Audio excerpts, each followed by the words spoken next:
Hi, I'm Sister Denise. I'm Joanne Kolesh, a longtime member of Benedictine Women. Hi, I'm Mary David Waltenbach. Hi, I'm Sister Lynn. And we're here today to talk about the Benedictine rule and Benedictine spirituality during a pandemic. So, Joanne, what thoughts have you on this time and what your faith and spirituality has brought to it? Well, I'm pleased that we can share something of the rule of Benedict, because the rule is an ordinary spirituality, and that ordinariness is for the ordinary people. Of course, it's for monks, but it's also ascribed to by people who are close to the monastery, who are not professed members of the community. And so we have a Sunday assembly, one of our communities, the Ecumenical Community for Clergy Renewal, the Oblate Community, Friends of Wisdom Prairie. These are people who live and work from their homes, in their homes, and yet find a kind of guide in this, what one scholar called the everyday path to God. So Benedict himself says, when he writes the rule, it's a little rule for beginners. And he says that, well, Thomas Merton comes along 1,500 years later and says, in the spiritual life, we are all beginners. And so we sitting here and the people we associate with look to some guidance of how to live the gospel, how Christ is really present in every moment of our lives, how God is present. So I wrote out a few little admonitions that came to me out of COVID-19, and I want to share them before someone else speaks. The first was, where are you already most enriched? By what you're doing, by what you're living? Where do you find joy in that? What circumstances do I find myself in? And perhaps that's the previous question. So, are the circumstances, do I feel they're confining? Do I feel they give me an opportunity to take a break? Or what are the circumstances? To begin to say those and not to push them away. The third was, life is not just about me. Whether this is COVID-19 or not, still, that comes from the rule. Life is also about other people.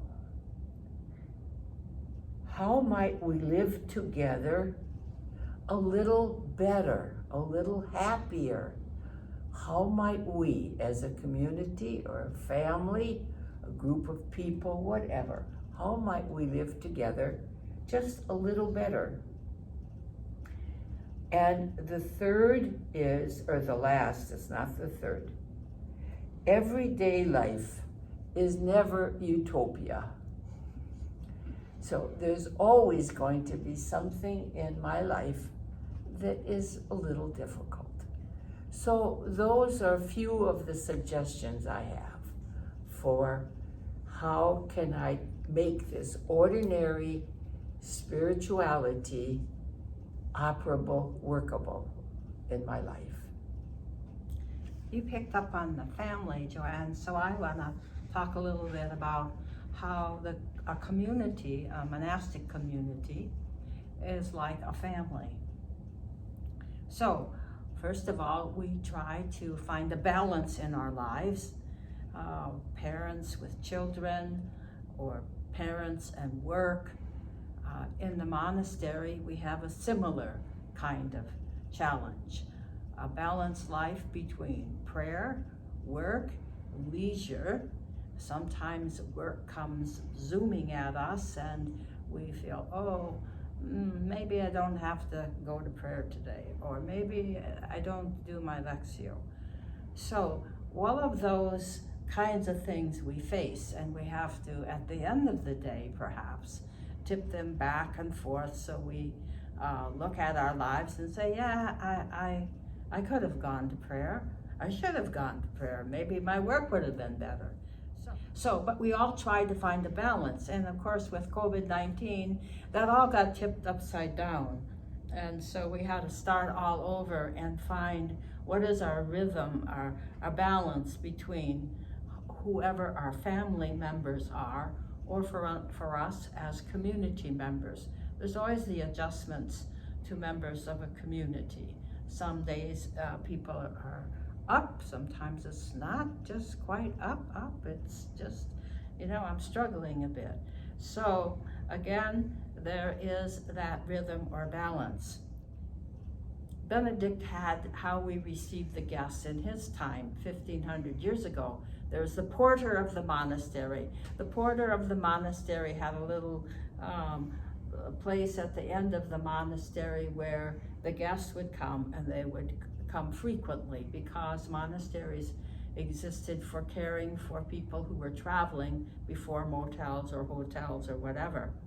And so he usually had a younger monk with him, and because then he would go and maybe have a rest because it was a continuous flow. And anyway, so this younger monk says, oh my God, here comes Christ again. He didn't quite have the patience of receiving a lot of guests, as sometimes we have a lot of guests. So that happens in the families as well. And maybe one needs the guests again in families because of COVID-19. So. Well, I really resonate with a couple of the things that Mary David said, that rhythm of life, and that grounds me. It also calls me out of myself, as Mary David was saying, the guest does.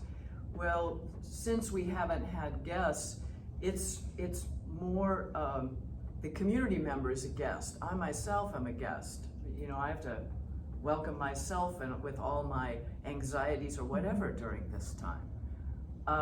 But that rhythm calls me to be present to other people, I think. And it also grounds me because it says, this is where I need to be. And it's not just for me, but it's for other people as well. A second thing that really has grounded me literally from our way of life is Benedict's emphasis on manual labor and connection with creation. The rhythms of the natural world help. In a sense, I think it's fortunate that this virus has happened in springtime because it has allowed us to, or allowed me at least, to get outside. And I walk every day. We work in the garden when the weather it's not raining. And that literally grounds me, brings me into the present moment. That's a lot of what the Benedictine life is about, being in the present and responding to people in the present. So paying attention to my senses, walking in the prairie and seeing what flowers are blooming at this time. How's it changed even since yesterday? We have an asparagus garden, and you can nearly see them growing when it's hot. And giving thanks, being grateful, finding something to be thankful for in the midst of this huge disruption has been helpful for me to stay present, and I'm more able then to be present to my sisters and to guests when they do come. And I'm happy you brought that up, Lynn, because in Benedictine spirituality, there is an emphasis on beauty. Mm-hmm. And beauty can be found in many places, mm-hmm. especially in the out of doors. But that is part of the sensitivity of Benedictine spirituality.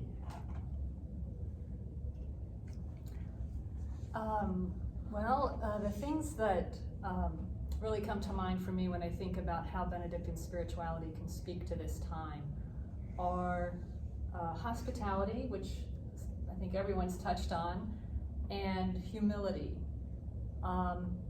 Maybe I'll start with humility. Benedict, my interpretation of Benedictine spirituality is that there's such an emphasis on accepting reality as it is. So accepting, for me, what speaks to me is, how am I really feeling? How is this affecting me? You know, let me get real. I mean, I want to, oh, I'm fine. I love to push things away and think that everything's fine. But that's really not going to serve us. So I need to really be present to myself, to my feelings, to the anxiety that I'm feeling. Maybe I have some anger or sadness. And there's a hospitality in that. There's a welcoming and being present to my own state of being. And I think when I can welcome myself as I am and be present to God and admit, you know, whatever my weaknesses are, then I'm more able to be hospitable to members of my community or family members. So that's one piece.